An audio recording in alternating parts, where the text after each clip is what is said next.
আসসালামু আলাইকুম ওয়া রাহমাতুল্লাহি ওয়া বারাকাতুহু। সম্মানিত ভাই ও বন্ধুরা, আজকের এই ভিডিওতে আমরা আলোচনা করতে চাচ্ছি মানডেতে আপনি কি আমল করবেন, সোমবারে কোন আমল করলে আপনার ভাগ্য খুলে যাবে ইনশাআল্লাহ। এই আমলটা আজকে আপনাদের সাথে শেয়ার করছি। বরাবরের মতো আপনাদের সাথে যুক্ত আছি আমি মুফতি জুবায়ের বিন ইমাম। আমার ভেরিফাই ইউটিউব চ্যানেলের ডেসক্রিপশন বক্সে আমার পেজ এবং আইডির লিংক দেওয়া রয়েছে, এর বাইরে অন্য কোনো পেজ নাই।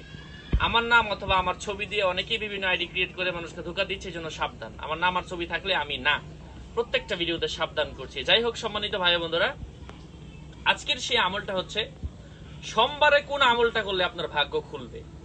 আমরা শনিবারে কোন আমল, রবিবারে কোন আমল, প্রত্যেকটা বারের আলাদা কিছু নির্ধারিত আমল রয়েছে যেগুলা করলে আপনার ভাগ্য খুলে।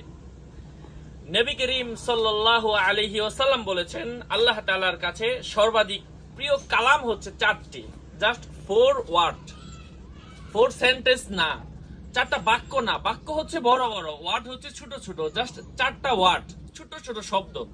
এই 4টা শব্দ বললে আপনার ভাগ্য পরিবর্তন হয়ে যেতে পারে ইনশাআল্লাহ।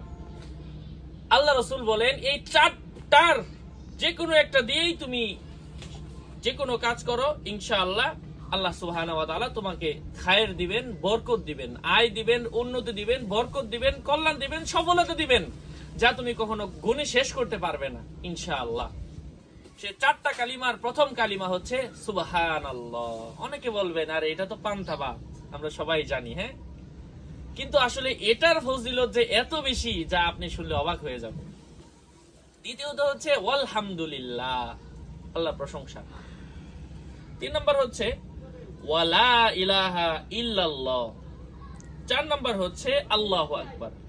আবার বলছি সুবহানাল্লাহ, আলহামদুলিল্লাহ, লা ইলাহা ইল্লাল্লাহ, আল্লাহু আকবার। অনেকে বলবেন আমাদের মসজিদের হুজুর কত ওয়াজ করে, এগুলা সব জানি আমরা, কিন্তু এর যে এত ফজিলত যা আপনি কখনো গুণে শেষ করতে পারবেন না ইনশাআল্লাহ।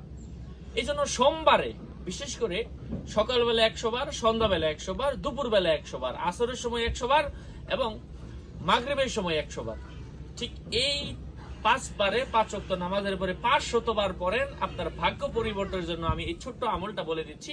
আল্লাহ পাক আপনার ছোট্ট আমলের মাধ্যমে ভাগ্য পরিবর্তন করে দিতে পারেন ইনশাআল্লাহ। ভাগ্য পরিবর্তনের জন্য বেশি কিছু লাগে না। আরো আপডেট পেতে আমাদের সাথেই থাকবেন। সুস্থ থাকবেন, ভালো থাকবেন। আসসালামু আলাইকুম ওয়া রাহমাতুল্লাহ।